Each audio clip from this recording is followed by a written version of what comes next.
I've been thinking this week about an episode from Christ's life.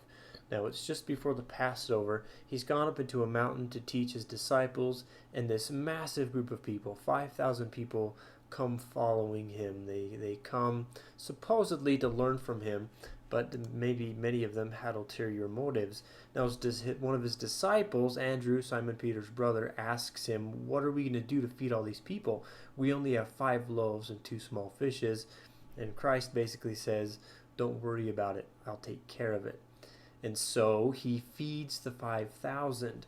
He expands this bread and these fishes to feed this multitude of people.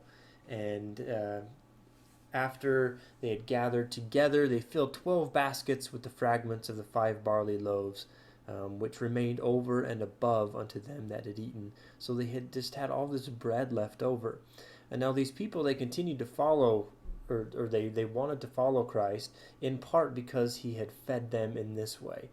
He takes this opportunity a little later to teach them, and he'd left, and they had followed him to a different place. And they said, "Why have you come here? We want to learn from you."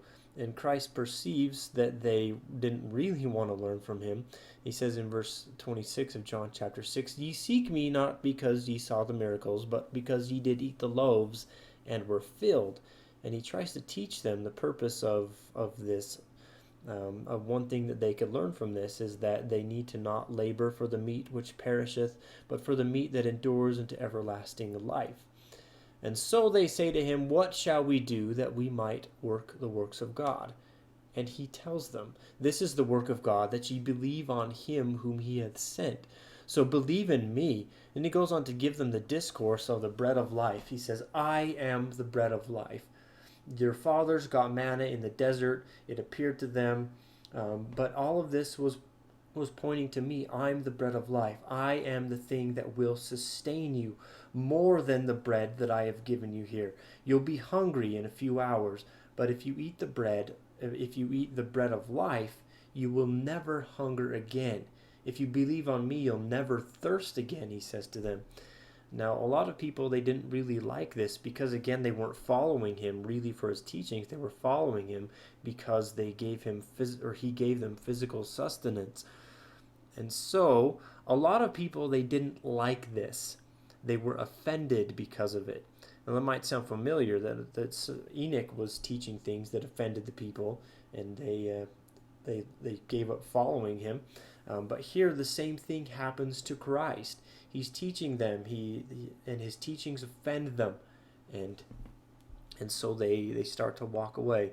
Here in John chapter 6, verse 66, it says, "From that time many of his disciples went back and walked no more with him." Then he turns to his 12, and he says, "Will ye also go away?" And this is the thing that I've been thinking about this week. "Then Simon Peter answered him, Lord, to whom shall we go? Thou hast the words of eternal life, and we believe and are sure that thou art the Christ, the Son of the living God." Now, whether or not Simon or Peter believed in this deeply yet, that's not of primary concern to me. My concern is what he says. "Thou hast the words of eternal life." So basically, Peter is saying to Christ, your mode of speaking and being can raise us beyond this world. He's saying you have life-giving language beyond that which anyone else possesses.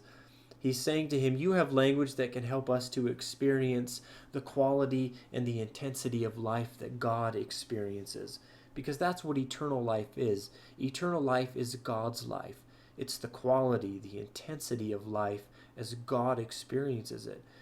Because that's one thing that Godhood is. It's experiencing everything deeply, feeling it, being sensitive to your creations.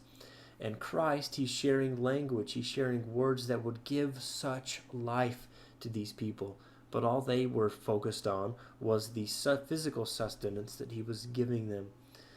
Now, I read about the oath and covenant of the priesthood this week. We talked about this in my priesthood meeting, and one thing that stuck out to me in this is verse 44 in Doctrine and Covenants, section 84, where God says to Joseph Smith, "You shall live by every word that proceedeth forth from the mouth of God."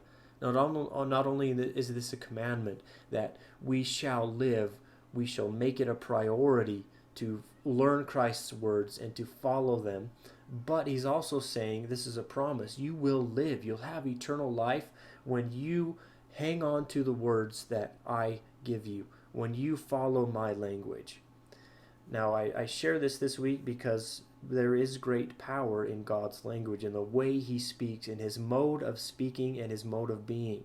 And we can, again, follow this example, and we can become more powerful language users. We can become more persuasive. That's one thing you'll be learning about this week.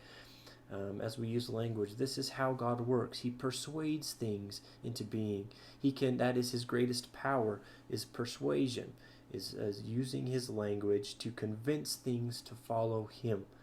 And so my hope is that we can develop language in such a way, and I know that we can, that we will live, we can live, shall live by every word that comes from Christ's mouth, because this is life-giving language.